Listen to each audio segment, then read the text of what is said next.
Hello. Hello, good morning. Happy new year. Happy new year. എന്താ രാവിലെ പരിപാടി? രാവിലെ അടിപൊളിയായിട്ട് പഠിക്കാൻ തീരുമാനിച്ചു. ന്യൂ ഇയർ അല്ലയോ, റെസൊല്യൂഷനൊക്കെ എഴുതി വെച്ചു.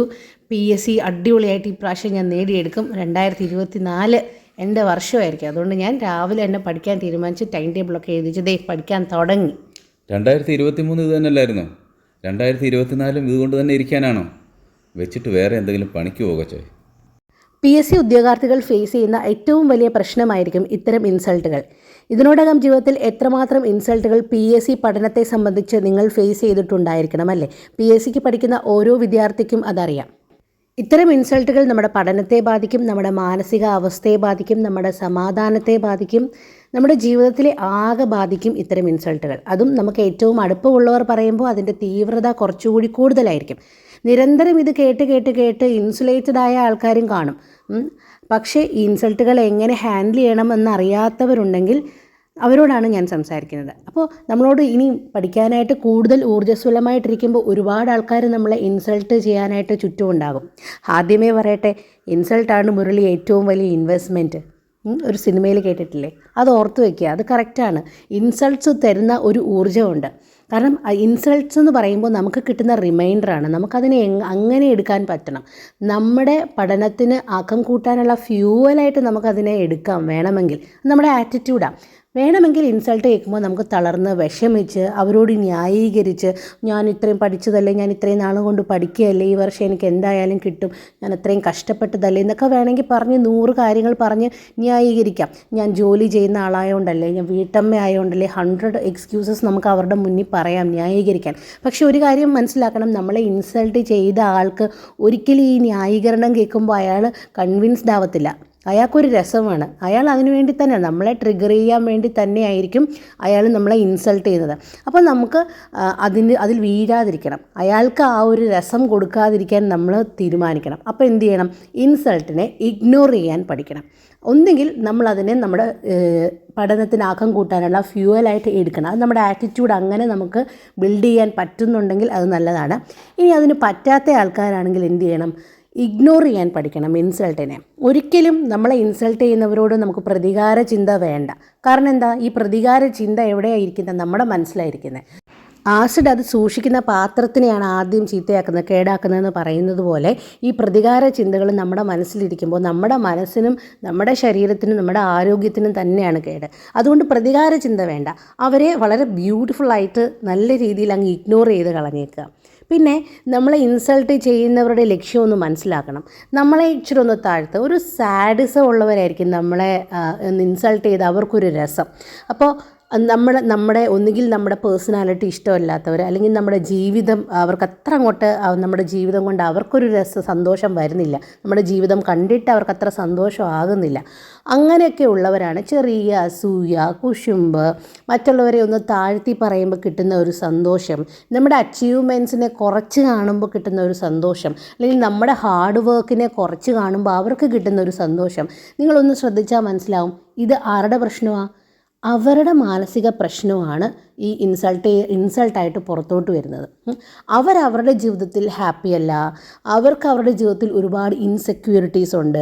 വേണമെങ്കിൽ അവരുടെ കരിയറിൽ, അവരുടെ പഠിത്തത്തിൽ, അവരുടെ ലൈഫിൽ, അവരുടെ ലൈഫ് സ്റ്റൈലിലൊക്കെ അവരത്ര ഹാപ്പി ആയിരിക്കത്തില്ല. അതുകൊണ്ടാണ് അവർക്ക് മറ്റുള്ളവരെ കാണുമ്പോൾ ഇങ്ങനെ ഇൻസൾട്ടൊക്കെ ചെയ്ത് 2-3 കുറ്റമൊക്കെ പറയുമ്പോൾ അവർക്കൊരു സന്തോഷം കിട്ടുന്നത്. അപ്പോൾ അവർ മാനസിക രോഗികളായതുകൊണ്ടാണ് അവരിങ്ങനെ നമ്മളെ നിരന്തരമായിട്ട് ഇൻസൾട്ട് ചെയ്യുന്നതെന്നുള്ളത് നമ്മൾ മനസ്സിലാക്കണം. നമുക്ക് ചുറ്റുമുള്ള എല്ലാവരെയും നന്നാക്കി അവർക്കെല്ലാം ബോധവൽക്കരണ ക്ലാസ് എടുത്ത് അവരെ എല്ലാം നന്നാക്കിയിട്ട് 2024 ജീവിക്കാം എന്ന് വിചാരിക്കേണ്ട. കാരണം ചുറ്റുമുള്ള എല്ലാവരും പലതരത്തിലുള്ള പേഴ്സണാലിറ്റി ഉള്ളവർ, പേഴ്സ്പെക്റ്റീവ് ഉള്ളവരൊക്കെയാണ്. അവരെയൊക്കെ നന്നാക്കുക എന്നുള്ളത് നമുക്ക് പോസിബിളായിട്ടുള്ള കാര്യമല്ല.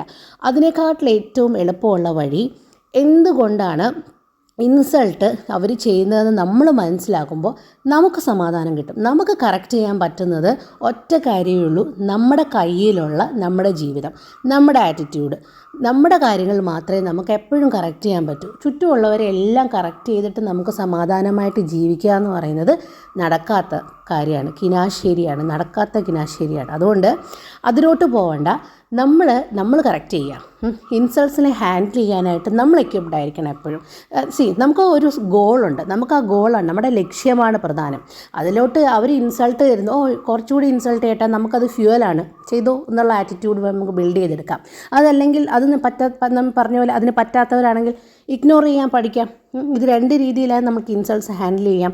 പിന്നെ നമ്മൾ അത് അഗ്രസീവായി പോകുന്നുണ്ട്, അവരുടെ ഇൻസൾട്ട്സ് ഒരുപാട് അഗ്രസീവായി പോകുന്നുണ്ട് എങ്കിൽ നമ്മൾ ശ്രദ്ധിക്കണം. നമ്മുടെ സെൽഫ് എസ്റ്റീമിനെ ബാധിക്കുന്ന നിലയ്ക്ക് അവർ നമ്മളെ കാണുമ്പോൾ എവറി നൗ ആൻഡ് ദെൻ നമ്മളെ ഇൻസൾട്ട് ചെയ്തുകൊണ്ടിരിക്കുന്നവരാണെങ്കിൽ നമ്മൾ അവരെ ശ്രദ്ധിക്കണം. അവരെ നമുക്ക് തീർച്ചയായിട്ടും അവോയ്ഡ് ചെയ്യേണ്ട കാര്യമുണ്ട്. അങ്ങനെയുള്ളവരെ നമ്മുടെ ലൈഫിൽ നമ്മൾ എൻ്റർടൈൻ ചെയ്യാൻ പാടില്ല. നമ്മുടെ സെൽഫ് എസ്റ്റീമിനെ ബാധിക്കുന്ന തരത്തിൽ അല്ലെങ്കിൽ അഗ്രസീവ് ആകുന്ന തരത്തിലൊക്കെ നമ്മളെ നിരന്തരം ഇൻസൾട്ട് ചെയ്യുന്നവരെ നമ്മുടെ ലൈഫിൽ നിന്ന് തന്നെ അവോയ്ഡ് ചെയ്യണം. അപ്പോൾ പ്രതിരോധിക്കാതെ കേൾക്കുക എന്നുള്ളതാണ് ഇൻസൾട്ട്സിനോട് നമുക്ക് ചെയ്യാൻ പറ്റുന്ന ഏറ്റവും വലിയ കാര്യം.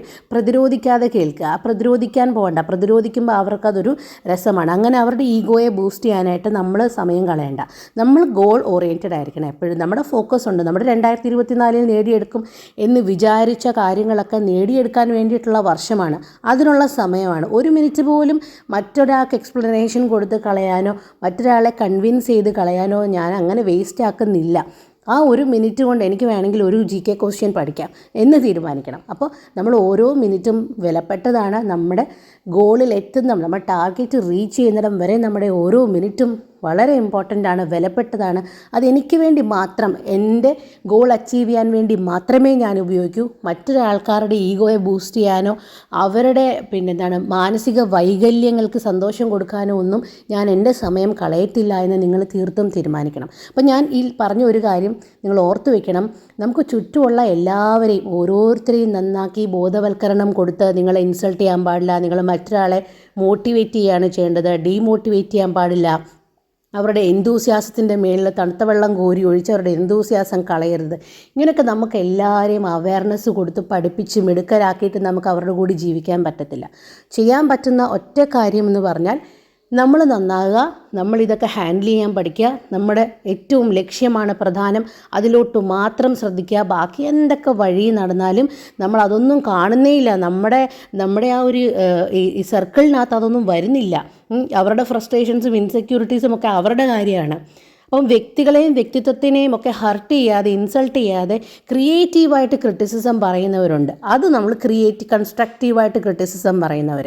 ആ കൺസ്ട്രക്റ്റീവ് ക്രിറ്റിസിസം എപ്പോഴും എടുക്കാനും നമ്മൾ പഠിക്കണം. കാരണം നമുക്ക് കറക്ഷന് ഹെൽപ്പ് ചെയ്യുന്നത്, നമ്മളെന്തെങ്കിലുമൊക്കെ പ്രശ്നങ്ങളുണ്ടെങ്കിൽ നമ്മളൊരു ഒറ്റയാനായിട്ട് ഇങ്ങനെ ജീവിക്കാൻ പറ്റത്തില്ല. മറ്റുള്ളവർ നമ്മളിൽ കാണിച്ചു തരും, ഇങ്ങനൊരു പ്രശ്നമുണ്ട്, ഒന്ന് കറക്റ്റ് ചെയ്താൽ നല്ലതായിരിക്കും എന്നൊക്കെ പറഞ്ഞു തരുന്ന ഫ്രണ്ട്സും ഫാമിലിയും നമുക്ക് സർക്കിളും ഒക്കെ നമ്മുടെ വെൽ വിഷേഴ്സും ഒക്കെ കാണും. അത് നമ്മൾ എടുക്കണം. എല്ലാത്തിനെയും ഇൻസൾട്ടായിട്ട് എടുക്കരുത്. അതും നമ്മൾ പഠിക്കണം. എന്താണ് ഇൻസൾട്ട് എന്നുള്ളത് നമ്മൾ മനസ്സിലാക്കണം. എന്താണ് കൺസ്ട്രക്റ്റീവായിട്ട് അവർ ക്രിറ്റിസിസം ആണോ തരുന്നത്, അത് നമ്മുടെ പേഴ്സണാലിറ്റിയിൽ നമ്മുടെ ലക്ഷ്യം അച്ചീവ് ചെയ്യാൻ ഒക്കെ നമുക്ക് ഉപയോഗിക്കാവുന്ന തരത്തിലുള്ള കമൻറ്റ് ആണോ എന്നുള്ളത് നമ്മൾ എടുക്കണം.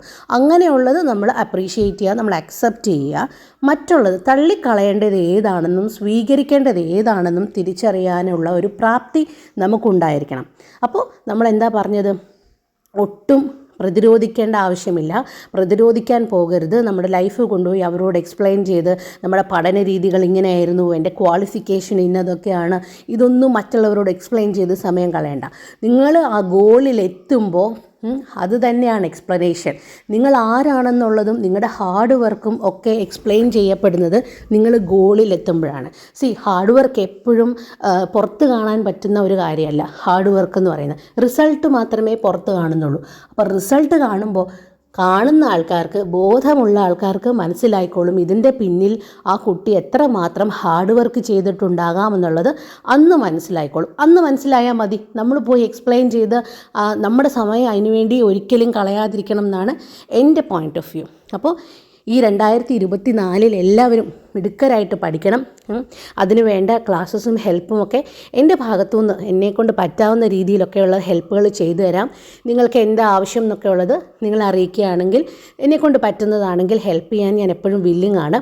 അപ്പോൾ ഒരു കാര്യമാണ് അറിയേണ്ടത്, ഏറ്റവും നമ്മൾ ഇന്ന് പറയാൻ ഉദ്ദേശിച്ച പോയിൻ്റ് ഇതാണ്: ഒരിക്കലും പോയി പ്രതിരോധിക്കേണ്ട, പ്രതികാര ചിന്ത വേണ്ട, ഇഗ്നോർ ചെയ്യാനായിട്ട് പഠിക്കണം. അതുപോലെ നമ്മുടെ ഫീലിങ്സിനെ ഹേർട്ട് ചെയ്യുന്ന, നമ്മളെ ഫ്രസ്ട്രേറ്റ് ചെയ്യിക്കുന്ന കാര്യങ്ങളൊക്കെ കേൾക്കുവാണെങ്കിൽ അധികം അതിലോട്ട് ടെൻഷൻ എന്ന് പറഞ്ഞാൽ എന്താ, അല്ലെങ്കിൽ വെറി എന്ന് പറഞ്ഞാൽ എന്താ, റിപ്പീറ്റഡ് തോട്ടാണ്. അപ്പം നമ്മളൊരു കാര്യം കേൾക്കുന്നു, നമ്മൾ ആ കേട്ടങ്ങ് പോവുകയാണെങ്കിൽ അതിനെ ടെൻഷൻ അല്ലെങ്കിൽ സ്ട്രെസ് എന്ന് പറയാൻ പറ്റത്തില്ല. നമ്മളൊരു കാര്യത്തിനെക്കുറിച്ച് തന്നെ റിപ്പീറ്റഡായിട്ട് ചിന്തിച്ച് പല ആംഗിളിൽ ചിന്തിക്കുന്നതാണ് ടെൻഷനായിട്ട് മാറുന്നത്.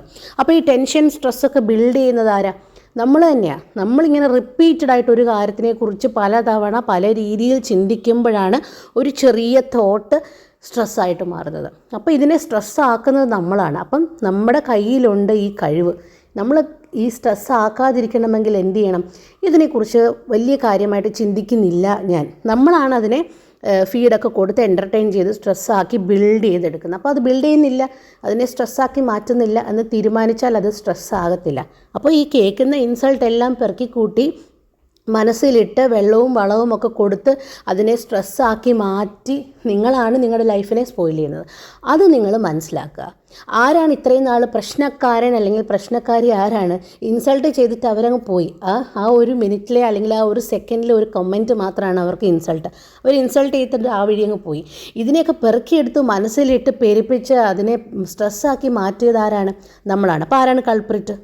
നമ്മൾ തന്നെയാണ്. ഇനിയിപ്പോൾ നമ്മൾ ഇൻസൾട്ട് ചെയ്യാൻ വരുന്നവരെ കാണുമ്പോൾ നമ്മുടെ മനസ്സിൽ അവരോടൊരു സഹതാപം വേണം. കഷ്ടം, അവർക്ക് ഒത്തിരി മാനസിക പ്രശ്നങ്ങളുണ്ട്, ജീവിതത്തിൽ ഒരുപാട് ഇൻസെക്യൂരിറ്റീസ് ഉണ്ട്, പാവം, അതുകൊണ്ടാണല്ലോ എന്നോട് ഇങ്ങനെ പറയുന്നത് എന്ന് ചിന്തിക്കുമ്പോൾ നമുക്ക് വലിയൊരു മനസ്സമാധാനം, ഒരു റിലാക്സേഷൻ കിട്ടും.